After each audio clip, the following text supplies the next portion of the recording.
Shalom, shalom, bana nanzambe. Esengo komona bino lisusu mukona lelo. Tozongi lisusu na chaîne na biso oyo Vie et Vérité. Alors mukona lelo toye na sango ya sika. Tozali na sujet ya sika toko partager lelo. Eza ya wabino ndeko Jimmy Grace. Nazali chrétien évangélique. Tozali ko diffuser na chaîne oyo Vie et Vérité. Essentiellement parole de Dieu. Si je n'habite sur la Sikazali, comme on a intitulé avoir des fondements bibliques. Tour Yasuka to lobaki na lilobananzambe to lobaki pe concernant famille. Alors les lots tous continuer toujours na thème oyo etali famille. Les lots tous la ba famille oyo eza na ba fondement biblique. Toura sima tolobaki tozana posa ya ko bundela ba famille na biso. Mamsu famille na yo eza na ba problème, ba famille belé ya ba chrétien eza na ba problème. Ba problème wana eza dû na diable oyo alinko ayeko boto la biso ba bénédiction na biso. Alors esengeli ko kende ko arracher yango. Et pona ko arracher yango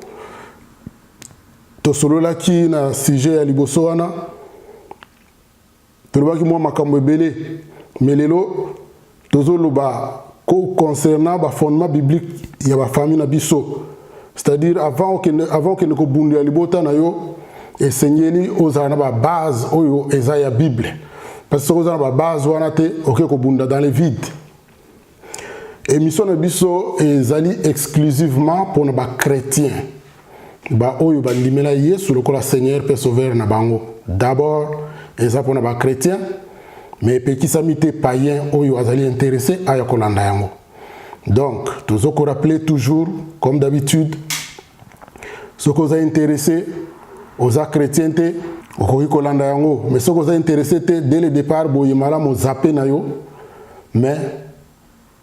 ce que comme na katikati oyo ki ba makambo ezo intéressé yo te après okoti waniko tindela so message ya kofinga wana ezaneti biso tozobeta bale na kati ya stade yozo finga na libanda ya stade, donc tokoyo quand même pas, donc ko l'exalaire na yo. Mais ce qui ozana molimo nzambe kati na yo mamsu yo pe oza païen mais ozana problème pe na kati ya famille na yo okoyi ko za part na yo okoyi ko yeba ko sala nini ko trouver solution ndenge nini. Mais émission eza exclusivement ya ba chrétien, ceux qui oza païen bala musu makambo belé ko blesser yo. Alors, quitte à toi, au Kolanda Biso, to Kolanda Biso te, mais ce Kolanda Biso, alors, minimum, il y a politesse, parce que Biso to lingi bino mingi, to zali collecte bino pe politesse. Nzambe oyo Biso to sambe laka, azali nzambe oyo azali poli. C'est-à-dire que ce que boy ko yambaye,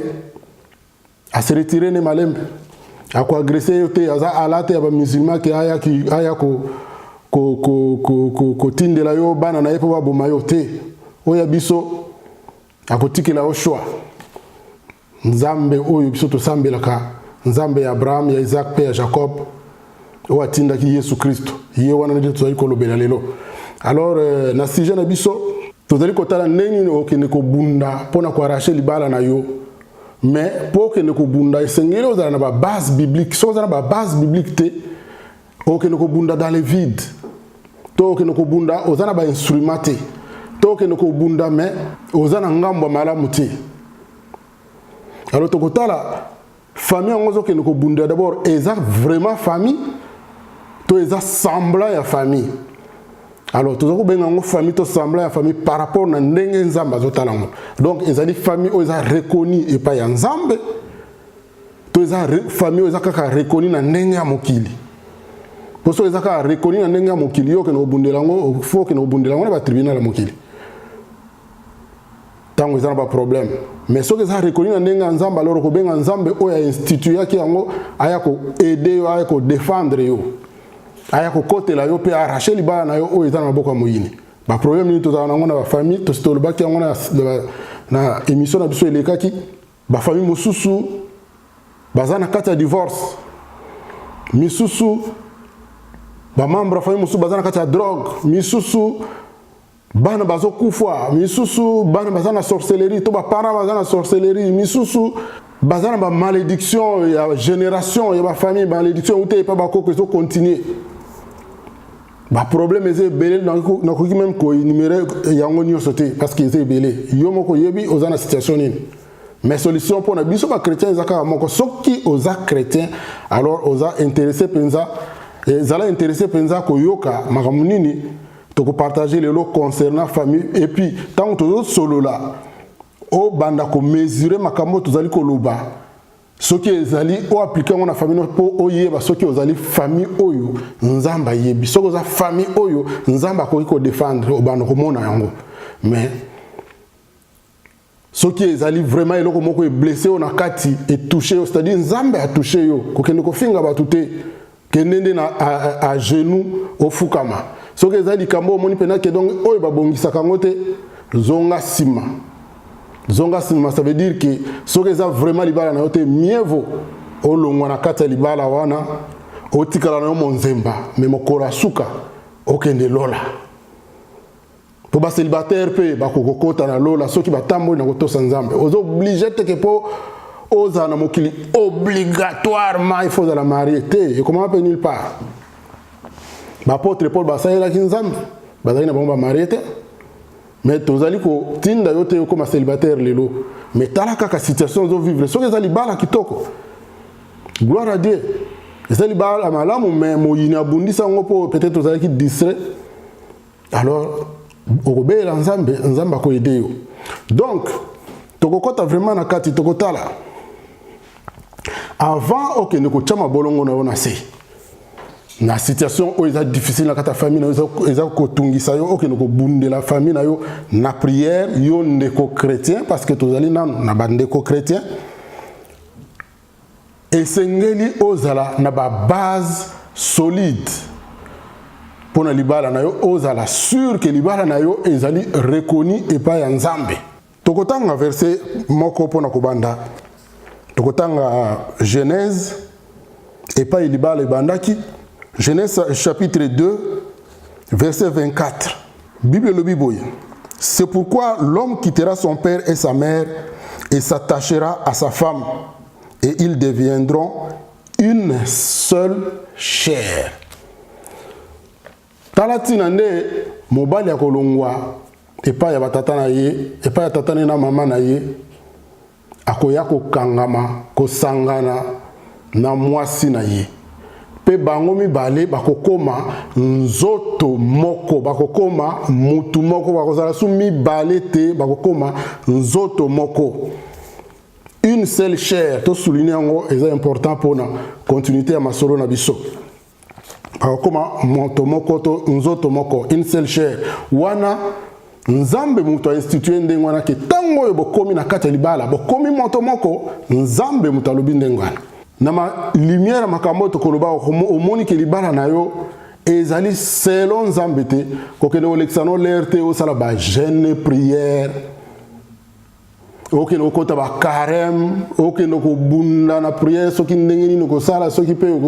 osala kandeni po nzamba yo kele ozolexaler soko bozana ba base biblique te ozali banda soki bozande na ba base biblique banda kolukelo nzambe tozali kolobe la famille tokotanga point par point quelques points oyo na komi juste pour nakotala soki bozali kotambola malamu so bozali kotambola malamu te tozala na libala te biso ba chrétien bitu na biso na toye lukaki nzambe to lukaka nzambe to bongwana bitu na biso ya liboso ezali poto kota lola bitu na biso ya liboso ezali poto kota lola to zanga lola te to kendeli felote parce que mokili yo satana mutazo tambosa yango biso tozana kata mokili satana a présenté biso ba piège ebele alors nakati ba piège wana biso photo jongler na kati ti to le kango nyos to kota lola soki okota lola te donc but final na yo na ki chrétien na yo oyebitina na ngote donc o gagner na yo te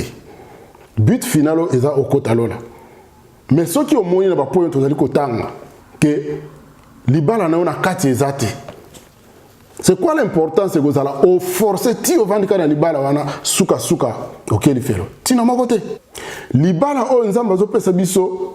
ezali institution na ceux qui utilisent en malamu te ekoki koboma yo libala. So na lobi ekoki koboma lingo loba nini donc o utiliser on na nenga malamu te ekoki komema yo na lifelo satana ko profiter na yango ko vanda mwasi na mobali soki bozali selon ba norme ya nzambe te eko suki sabino na lifelo. Ça sert à quoi au vandi na mutu me oyebi ke ndenge to vandi boy toza selon volonté nzambe te puis lokola toza selon volonté nzambe te to ko suka na biso na lifelo. Ça sert à quoi bozala ensemble bozala na libala? Ça sert à quoi? Oko sambela no ko bundano po yebi ke suka biso to ko suka na biso na lifelo. Tina nango ezani. Tina nango ezate. Mieux vaut que toza no célibataire.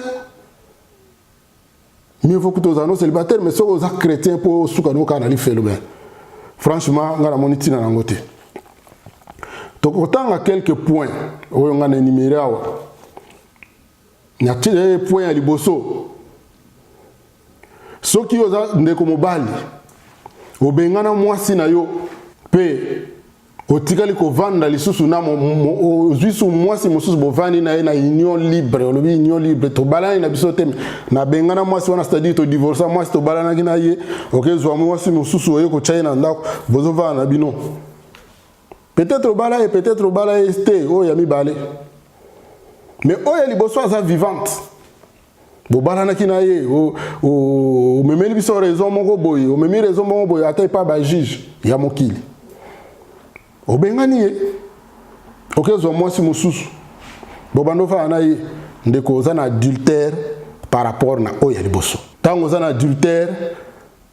aussi longtemps que longwete ko suka na lifelo parce que Bible le dit noir sur blanc ba adultère ba ko talo la te eza facilité.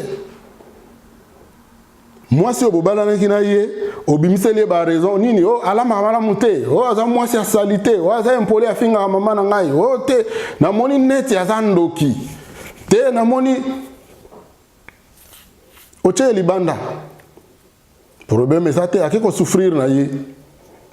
entre temps yo zui moi si mususu jeune fille oza ko sepela wana ezaki jana projet na yo bozo vivre na bino yaza na ba moyen li souste akomi ko survivre akomi na ba souffrance yebake ndeko li felozo zelayo lokolo bengana kiye pona ba raison o ya pamba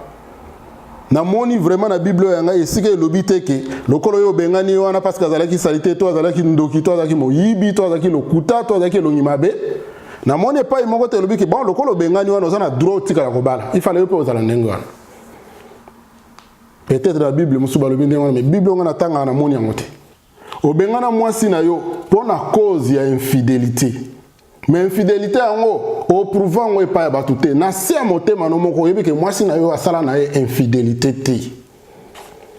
o kosele makambo montele ba preuve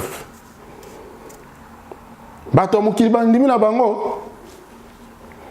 obengani ye mais mwasi ya bato na motema yebi ke asala ki na ekobo te. Allez, yo profiter nango lokola salaki ekobo na bengani ye obali mwasi na mususu bible lobi mwasi sala ekobo fo bengana ye ozui mwasi mususu bando vivre oza ko vivre kati na lokuta ozali ko vivre pe na adultère par rapport na ye parce que ye pe azana no vivante oza ko vivre na adultère omi bengi pe chrétien parce que naza ko loba wana no pona ba chrétien na sia motema na yo oyebi vérité po ko sa motema na yo to ko sa conscience na yo te OK ne li felo ce que bongwani te ndeko li felo ezo zela yo ozo vivre lokola motonyama l'homme animal oyo molimo nzambe kati na ye eza développé te eza même pas ozo vivre na lokuta ozo vivre en adultère par rapport na moi si na yo aza vivante azo souffrir ailleurs oza ndeko mobali oke ko bala moi si oyo a divorcé na mobali na ye peut-être baza ba païen peut-être baza ba chrétien kuna ba divorcer moi si ngo koma libre yo ke ko bala ye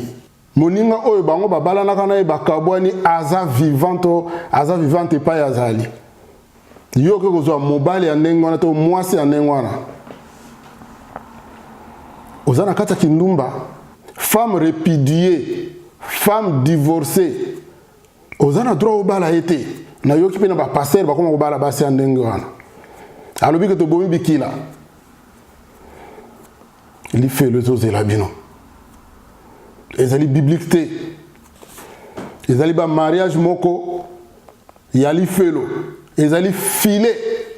diable attendre bino bo koy na filé wana atiki bino calme bo vivre malamu mais ayebi que na dernier coup de sifflet ko benda bino li felo bo ko souffrir ensemble.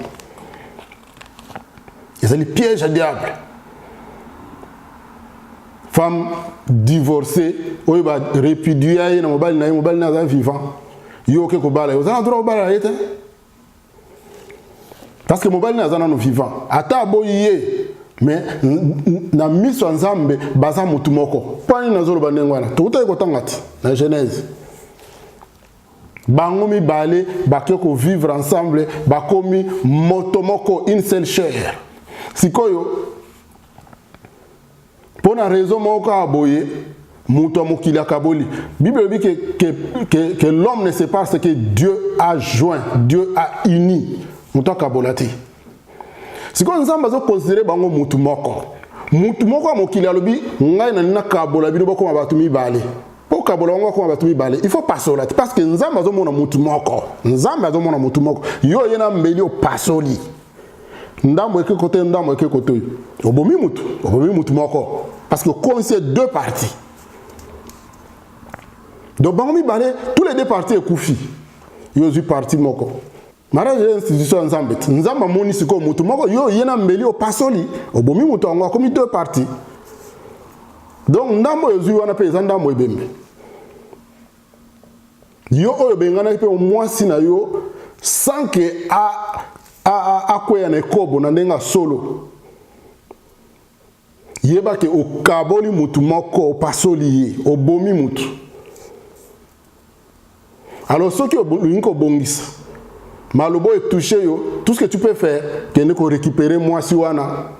oyena biteni yango mi baleli boso nzambe bi nzambe mutu ngana bomaki limbisa ngai penza c'est quoi ça y c'est-à-dire ngana récupérer kaka Nzambe, azanzamba bolingo, ako récupérer bino, bozongi libala. Donc tout ce que vous pouvez faire c'est ça. Mais ça veut dire que au zelana ebisayo que non, bon, que nous kozwano ailleurs, bon, que n'est pas passer mino baloba nengwana. Ngai o nazotanga na Bible yangwana ti. Tokotala po mususu. Bo divorcer na mobali na yo. Ndeko mwasi, bo divorcer na mobali na yo, ya kenda. Décision ko divorcer ou takinde pa ina yo yonde ko mwasi ato prononcer que ngo boité mais au sala ki ba acte pour épouser ye boko mana divorce c'est-à-dire yo kaka nde muto décider atana monoko boité mais na ba acte au décider mais ce qui décision ezala ki ya yonde ko mwasi ya komi ailleurs yo komi ailleurs tikala pendenge wana parce que aussi longtemps que Moutoua n'a vivant, yo za moi sinaï. Ce qui est que soit mobile libanda,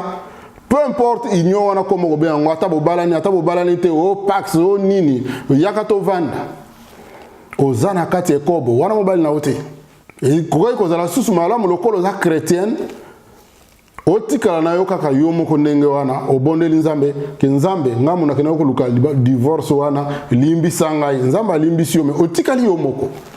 mais soko senyi nzambe na conscience na ko yebi yo mto salaki nzamba limbisa yo alimbisi yo mais après oke ko zo mobile muso tena ndako po lobike o wana to sto silana na ye ozana kati kobo ndeko mwasi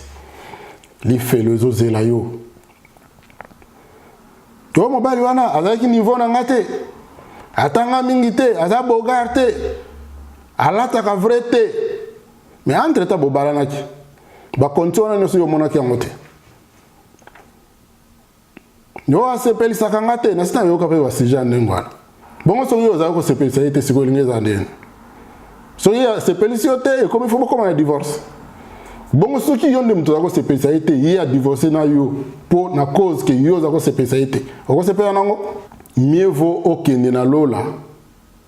okota lola ke o vana na libala 5 ans, 10 ans, 15 ans, 20 ans, mais suka suko kendeli felo éternellement, ça sert à quoi? Na ba mboka oyo mususu na ba mboka ba poto et pas ya mindele kuna ba mboka ebele et comment on a bazo favoriser basi na ba condition ebele mibali bazo favoriser bangote. Alors comment on a moi si lokola a combien de moyens ndako ezana kombo na ye bafutaka bana ekoyaka na compte na ye mwa mbongo ba service sociaux epesaka ekoyaka na compte na ye mobali avandi wana musala pe monani te mukanda pe mamusu bapesi ye te to bapesi nanu te donc nyonso ekomi donc ekomi lokola ke na ndako mobali ezani mwasi quoi. Alors mwasi akomi mona mobali lokola na tonga mna misaki mbongo na po ngamna misaki mbongo ye wana zo sala te na kina zaki munoko to na Afrique kuna zaki munoko awa to komela wa mboko akoye bangaye mobile lo baboy mobile donc mobile komana mwana muke ko atika ndeko kolamba ko sukola ndaku yo zana ba weekend o kene pena ba service sociaux boy ba assistance sociale on a besoin encourager mobile na sala te mais chai libanda ça sert à quoi ozana mobile ndenge wana yo pena matoyo o mona nete comme na niveau ya koleka mutu ozi mobile o cheli banda o kende li felo ezozela yo okovanda pe ndenge wana te olie service ba travail social ngo ba peso ba avantage wana nyonso basilisi ba peso na ndako olie pe ba peso mobile ba peso ka biloko mais mobile débrouiller allez mobile na yo abima obengana e déjà ke na ko sala vine mususu ovandi oziki omonike kuna continue ozika boite okena ba soit disant ba église o ya batu mwindu wana okekuna misu noka ke pa ya ba jeune no bazo ya sika tata bato ya wana azala na bague ya alliance maboko azala na ngote etaliote o bundana kaka bamusu boza 2 3 4 déjà na kata église na boza na même condition bobengana mibali bozo zela kaka tata moko boya ya ata yena mwasi na ye bino misu kaka wana courage ko sakana te balo baboy o papa ko banga na yo te si se balo kaka na ngo 9 na mobala batu bokeli felo ba misusu bana courage ko bo mobala mutu azalaka te ya biso nyonso to ko kabola ye mobala mutu azalaka te na miso mwasi na ye yuka pe sonite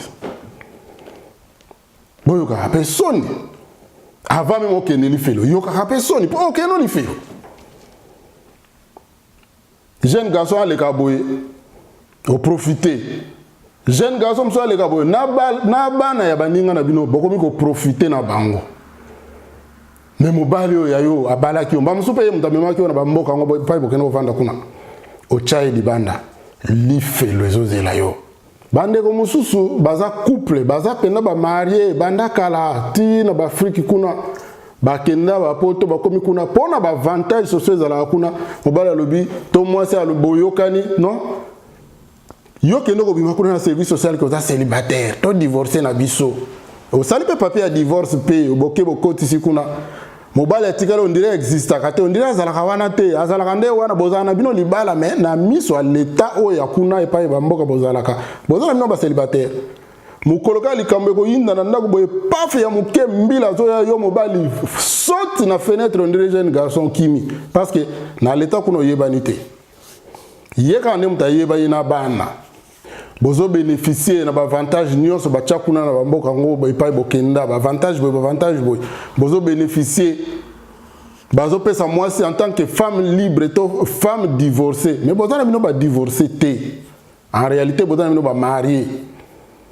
mais na miso à l'état bozo bozo ba divorcé ko bimisa ngo volontairement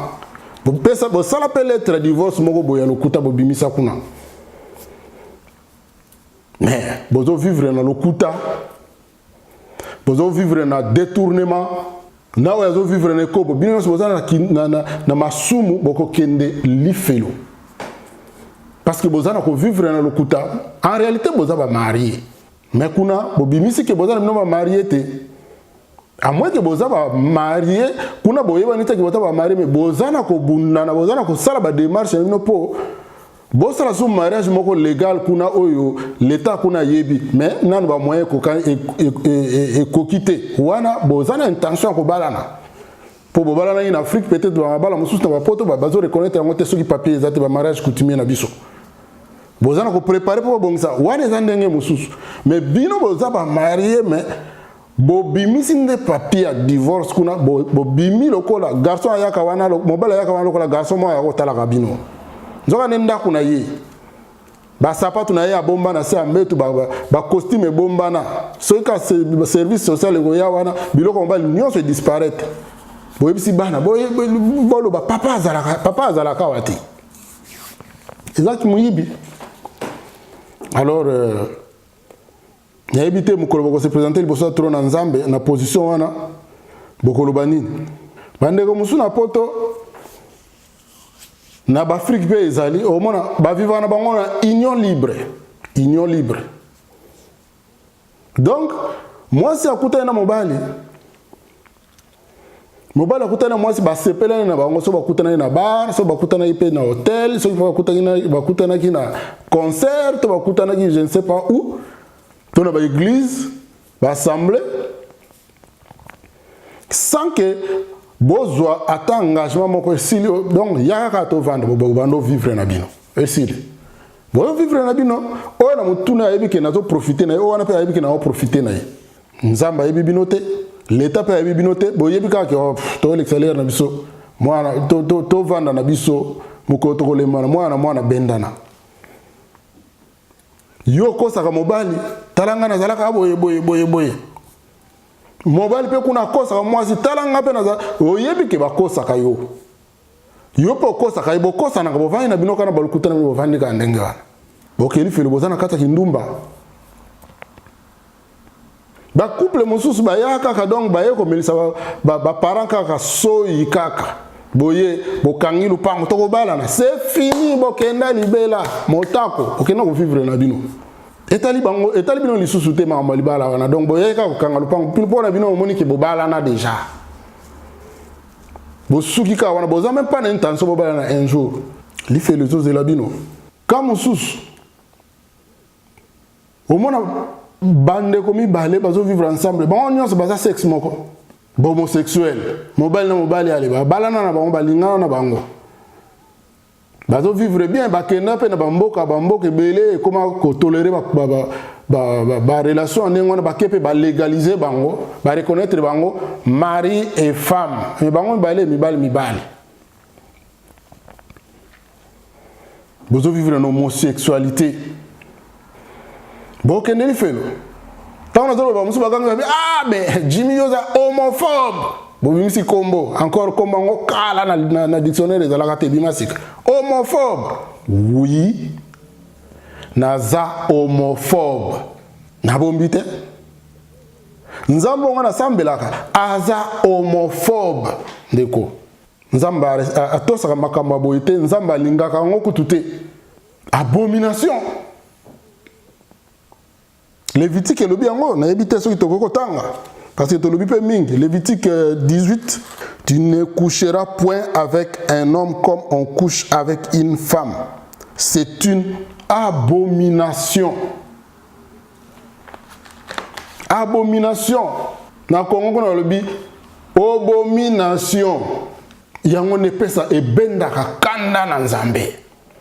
tina boyoka nzamba bomaki Sodome na Gomorre raison moko ezali homosexualité alors ce que oyebi ke ozana kati homosexualité ke na église ya mindele bandima makama ndenge wana bango balingaka ba homophobe te en tout cas nzambo ngana yebi aza homophobe to moni preuve yango alobi eza abomination totangi c'est clair na bombela ote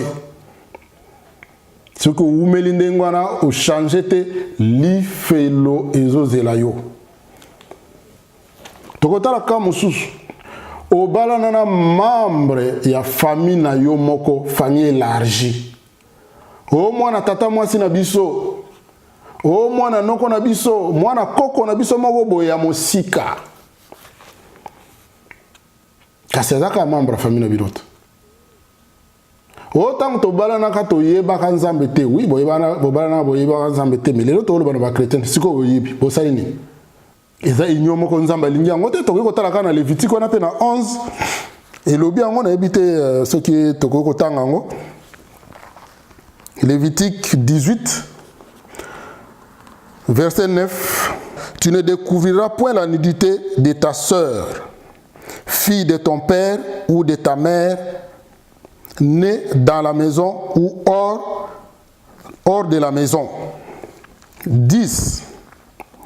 Tu ne découvriras point la nudité de la fille de ton fils ou la fille de ta fille, car c'est ta nudité. 11. Tu ne découvriras point la nudité de la fille de la femme de ton père, née de ton père, c'est ta sœur. Donc, ma cousin, il y a pas même toi mosika. Si tu n'as Congo, ma Congo, ils allaient pas y battre. Keba, ok, il fait. Ce qui oyeba qui t'aime, les lois oyebi, il faut faire quelque chose. N'a mis sans âme besoin de 4 abominations, il faut beaucoup boire. C'est difficile à dire, mais mieux vaut beaucoup boire. Beaucoup ne peut brûler les bandes, mais beaucoup souka na lola. Que beaucoup zalaka na kati et puis bon tikalaka toujours libela et puis bon suki bon qu'est-ce qu'on a fait le quoi to kota la point mususu na famille moko bala basi mi balé na famille moko ozana mbongo na yo obali mwasi mwa mbongo eleki ebele bi na besoin mwasi mi balé okeko bala grande sœur na ye lokola bala no te obali pe grande sœur oyepe ocheka na ndako opese porte mususu ovani mikolo osangisi bango mibale ovani te moi moyen nanga eza nango fona ko bala pe mwasa misato ko bala sous petite sœur na bango abala nanu te oche su na ndako pese chambre mususu famille moko bali mibale to misato na famille moko ndeko li fait les ozela yo li fait les ozela yo Lévitique le binabiso Lévitique 18 tu ne prendras point la sœur de ta femme pour exciter une rivalité en découvrant sa nudité à côté de ta femme pendant sa vie. On a été pour susciter jalousie. Azan de konaye ata ya pembeni na musika ata ya musika ni famille yo so bala aussi longtemps que moi si na yo yo bala asa vivante ko bala moi si mususu te na kata famille wana kaka ko sala ngote ko benda colère ya nzambe suka o kendeli felo to tala po ya suka na komaki parce que to za pe mulai mingi te bozo vivre na bino na union libre et loko lié bino ezate mutongo bozana na union libre asa homme marié yo le bisa ye azana mwasi na ngana bala na ngai te ye pa bala nenga te to vanda kana biso kaka soka ye to beti masolo to vanda biso après azonga na pa mwasi na petisa na ngai mwasi na yete ngana to zana biso na contrat mon côté azana mwasi na bana na ya kana ye kaka donc union libre maintenant homme marié ndeko keneli felo ce qui otikali toujours na position oyo na yoka li solo moko ya boye et pas ya ndeko moko ya mwasi na kasi soka landi vidéo oyo ako se reconnaître na kati abetela yanga li solo ndeko moko ya mwasi to solo vraiment malamu azane na moninga na ye mususu ya mwasi moninga na ye ya mwasi wana église asambelaka couple moko yaka wana moninga na ya mwasi wana za convaincu que mobali wana na kata couple wana azande mobali na ye donc akina iko kota kuna na libala wana na erreur mais il asambela soit disant nzambe na ye a pesa ba message bele kotali c'est que mobali wana na couple wana azande mobali na ye. Donc bana la kisa yendengo wana asalaka ba jeûne et prière pour libala wana esi la mobali wana ya kobala ye. Alors esali ke mukolo mususu ndeko ya betela yanga lisolo oyo. Bake kotala jeune dame ngo na ndako na ye. Bakuti mobali moko libanda azoko ko katela ba pelouse na tondezo ya mécanique wana. ye mwasi azana ndako siko na mobali wana oyo azana mwasi na ye. Donc bazalaka ba makango. Mais ye aza convaincu que libala wana kuna ekosila na ebite so mobali yango muta pesa ke ba assurance wana ekosila nango un jour et puis ba continuer ko vivre na ye parce que nzambe oya ye soit disant ala ki sait que mobali wana aza vraiment mobali na ye donc kuna ke na ye ko bala na erreur. Akuti bango bazo solo là. Après abi bon en tout cas le quoi bazo solo biso to kena biso babimi na bango ba kena bango mobali wana tikali wana ba vanye na mwasi wana je sais pas baza ko sa nini ti tard ba 23h 23h30 ndeko abetele ngali solo se azongi na ndako na ye téléphone ezo sonné azo yebisa ye ah vraiment mobile nanga otokende ka sikoyo na ye ko me rendre compte que na buto yo kaka tozalaki tozana veiller de prière donc nako zanga te donc l'air ka to silani ngana ye to sisi makambo na biso na zui ata tango ko sokola te mbala mongo na kimi mbango na zui voiture na ke na veiller de prière na minute oyo na veiller de prière do a uti ko vanda na mobile ya batu. Après midi mobimba tina 23h à lobby moko na zui attend ko sukolate pona comme na retard na yebik na monique veille de prière au band na zui voiture na autocom na za na veille de prière na mbindo oyo ya za na ngona nzoto ake veille de prière. Bon ba église oyo bango basambela kawana soit disant ba tolera ka ba relation andenge wana ba tolera ka ba situation andenge wana ba congolais ba vanda pena na Congo ces derniers temps ba yebi ba jara ba église wana moyena tanga ba kombo ezate parce que na yeko tanga ba kombo ba tuti mais boko se reconnaître sangwa suka na tuta yeko zwa po na jeune dame wana azana zemi azoluba que en tout cas awa kutu lokwa na komi na zemi na ye assurance penza que donc kuna ezo si la kalate mobali wana ya ko vivre nanga parce que na komi na zemi na ye donc tout va bien quoi. Kalate wa vivre nga azana assurance na ndako na ye tout est de luxe biloko asike tonda na ndako ya jeune dame wana biloko wana kena ko soma ngwa mbongo na magasin boité azana ba camarade miyibi aza chrétien ah nazolo bana ba païenté aza chrétienne soit disant azana ba camarade miyibi bakenda ko yibele biloko azo soma ngo siko na prima ngondo ba pri assez alors pona ye alobi ke nazaka na ba mista wana ya miyibi wana juste pour équiper ndako na ngaso ki ndako na ngai comme bien équipé na ko chasser bango parce que ngana za chrétienne na ko vana na ba camarade miyibi te na ebite soka chasser ba ningane ba miyibi wana atika na biloko wana ya satana na ndako eske akozala pe capable à chasser pe satana na ndako na ye parce que biloko eza diabolique satanique. Et quand on a un chrétien vendu Satan a un droit légal à côté de parce que biloko neza kuna.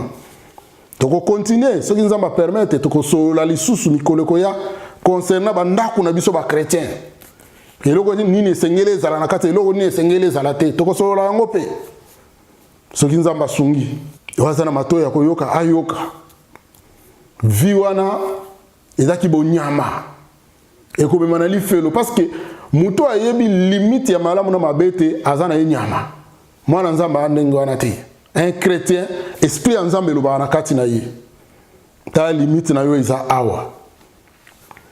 na kanisi to komi na biso na suka ya message ya lelo mais eloko na niko ben na matoi epai na biso nyoso ba chrétien to yeba ke nyoso to sa na mokili un jour to ko se présenter na tribunal ya nzambe. Ndeko yo se présenter na tribunal en Nzambe okozala na mwasi te